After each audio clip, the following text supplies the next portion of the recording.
அனைவருக்கும் வணக்கம். என் லைஃப்ல இந்த மாதிரி ஒரு பெயின்ஃபுல்லான ஒரு சிச்சுவேஷனை நான் ஃபேஸ் பண்ணதே கிடையாது. மனசு முழுக்க வலி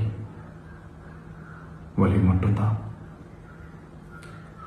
இந்த சுற்றுப்பயணத்தில் என்னென்ன மக்கள் பார்க்க வராங்க, அதுக்கு ஒரே ஒரு காரணம் தான், அவங்க என் மேலே வச்சிருக்கிற அன்பும் பாசம். அந்த அன்புக்கும் பாசத்துக்கும் நான் எப்பவும் கடமைப்பட்டிருக்கிறேன்.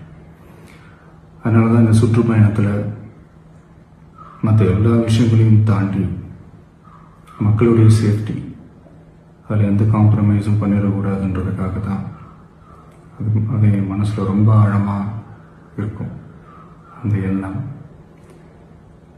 அதனால தான் இந்த அரசியல் காரணங்கள் எல்லாத்தையும் தவிர்த்துட்டு ஒதுக்கி வச்சுட்டு மக்களுடைய சேஃப்டி மட்டும் மைண்டில் வச்சுக்கிட்டு அதுக்கான இடங்களை சூஸ் பண்ணுறது, அதுக்கான இடங்களை பார்த்து பெர்மிஷன் கேட்கறது, போலீஸ் டிபார்ட்மெண்ட்டில் அதை ரிக்வெஸ்ட் பண்ணி கேட்போம். ஆனால் நடக்கக்கூடாதது நடந்துருச்சு. ஆனால் மனுஷன் தானே, அந்த நேரத்தில் அத்தனை பேர் பாதிக்கப்பட்டு இருக்கும்போது எப்படி அந்த ஊரை விட்டுட்டு என்னால் கிளம்பி வர முடியும்?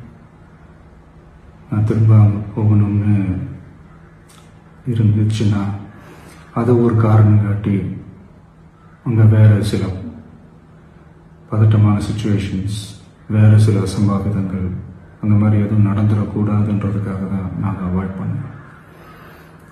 இந்த நேரத்தில் சொந்தங்களை இழந்து தவிக்கிற இத்தனை குடும்பங்களுக்கும் என்னுடைய ஆழ்ந்த இரங்கலை தெரிவிச்சுக்கிறேன். எனக்கு தெரியும், என்ன சொன்னாலும் இது ஈடையாகாதுன்னு எனக்கு தெரியும். ஹாஸ்பிட்டலில் ட்ரீட் பண்ணிகிட்ருக்கிற எல்லாருமே சீக்கிரமாக க்யூர் ஆகி வரணுன்றதை இந்த நேரத்தில் நான் வேண்டிக்கிறேன்.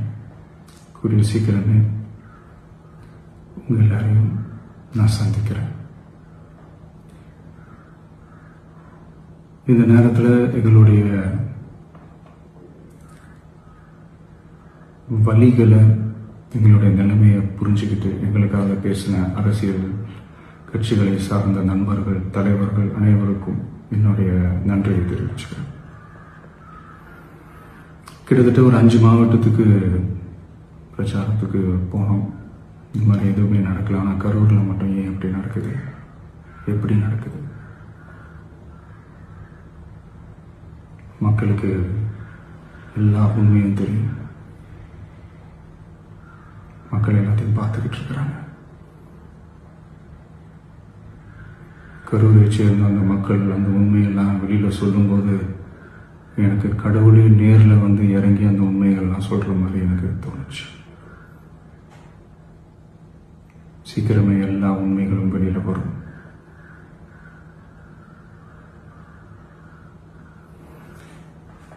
எங்களுக்கு தரப்பட்ட இடத்துல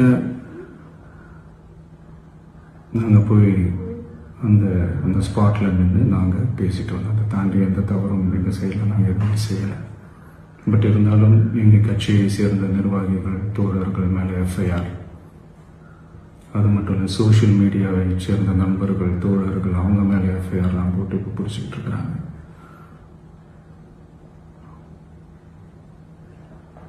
சிஎம் சார், உங்களுக்கு ஏதாவது இந்த பழி வாங்கணும் அப்படின்ற எண்ணம் ஏதாவது இருந்துச்சுன்னா என்ன வேணாலும் பண்ணுங்க. அவங்க மேலே கை வைக்காதீங்க. நான் ஒன்று வீட்டில் இருப்பேன், இல்லை நான் ஆஃபீஸில் இருப்பேன். என்ன வேணாலும் செய்யுங்க. நண்பர்களே, தோழர்களே,